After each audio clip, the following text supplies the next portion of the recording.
in a world, in some countries, where each person is seen as important. And that is a great progress in humanity. The value of the human person. There can be discussions about what exactly that value is, but a sense of the importance of each person. There was a time when what was important was the group. But now there's this consciousness that each person has rights. So there's something very beautiful that has evolved, and some of you, or all of you who know something about history of humanity, and how humanity was lots of different groups more or less fighting each other, to this consciousness of the human person, that each person is precious. But we have accentuated the individual person, and that is of immense value. And we'll never go back, even though there are genocides, even though there's Auschwitz, even though there's Rwanda, even those all the other realities of pain and rejection. But somewhere in the human consciousness, there's something about the importance. But on the other hand, as we have brought up the individual, we're losing a sense of belonging. And the need to build something together, to be bonded together in mutual affection and love. And you will find that there is a tension between belonging and inner freedom. As we can see belonging as giving security and stifling the person, but we can also see, by accentuating the person and not accentuating the element of belonging, there could be a lot of anguish. We're in a society where the norms have been lost. This can be good in so many ways. But I think one can specify probably that one of the elements, the most deepest in our societies, richest societies, is the anguish and loneliness and feeling of being lost. So what I have learnt a bit in L'Arche is an evolving reality about what it is to belong. To belong in order for people to stand up, to be themselves, but a belonging of affection and being together. Too much belonging gives security, but can stifle freedom. Too much individuality, too much freedom, too much anguish. So this is the situation in which we are living. And somewhere we have to all become conscious of this reality of one side, anguish, loneliness,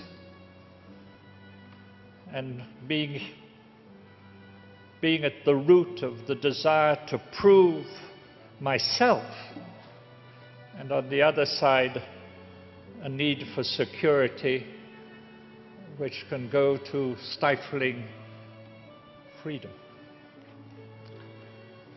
So, over the last 43 years, I think I've learned a lot. And as I say, what I'm going to try to share with you is this whole mystery of the healing of the human person so that we can find a fullness of being. And I would suggest that that fullness of being is the opposite of durcissement, the fear which brings how do you say, stony hearts, hardened, because we're frightened. And because we're frightened, we close up. So on one side, the closing up of the human heart, the other, opening up. And seeing every person as my brother and sister in humanity. It sounds great. It sounds great. But it's a road. And a painful road. But a beautiful road. And fear comes into us because we've all lived something. And I'd like to suggest, by reducing 3 realities into just the different moments of our lives. Because we are all on a journey. We began in weakness, in littleness, as little babies. So fragile, so vulnerable.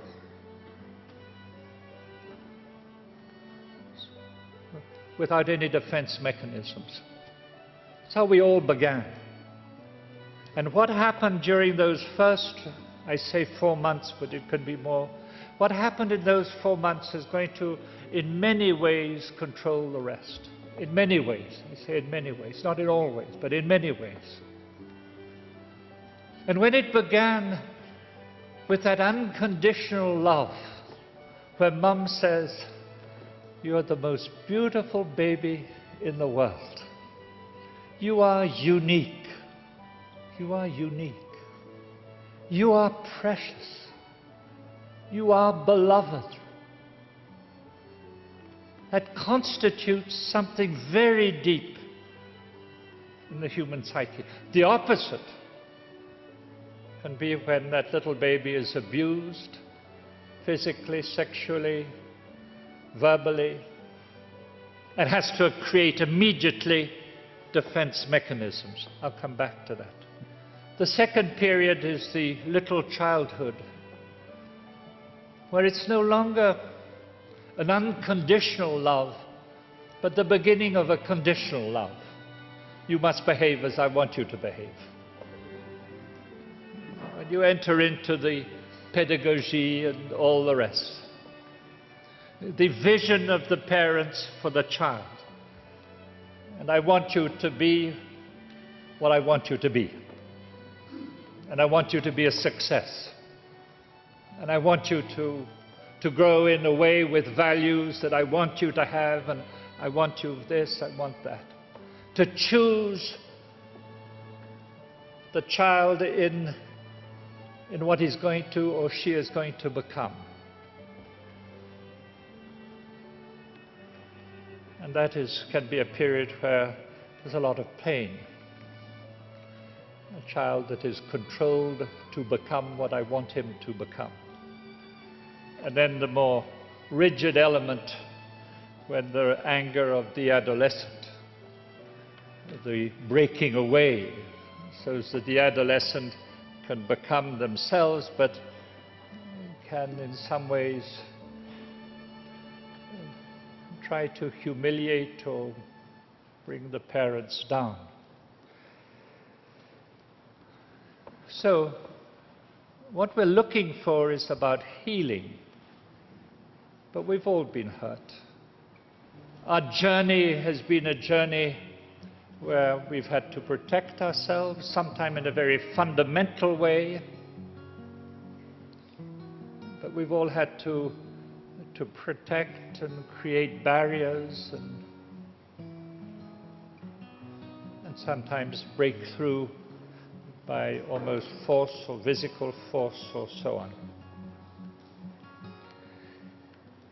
So, when I say that human fullness is to be open,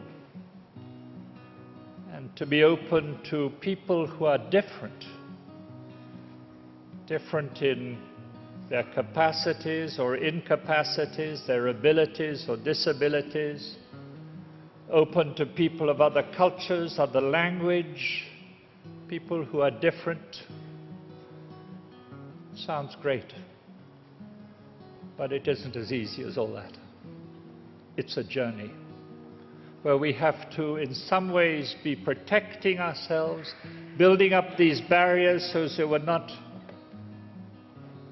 controlled by fear.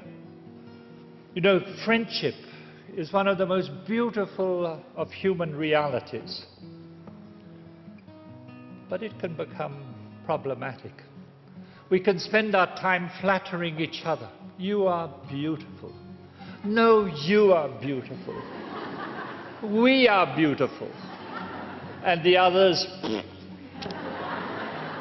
So what is most precious, which is human friendship, can become the closed shop, where we protect each other, flatter each other, and we don't say the truth. We just flatter. Because friendship could become, we're helping each other to open up, to accept, to love the different. Because we want to see in our land a place where everyone can find their place, but not just our land. We are part of something much larger, a humanity much larger. And the leper in Ethiopia, or the person in the streets of Calcutta, they are my brothers and sisters in humanity. That doesn't mean to say that we can do something about it. No. But there's something about a spirit, about a way of looking at things, about the way we look at people, the way we look at people who are different. And there is a journey to wholeness.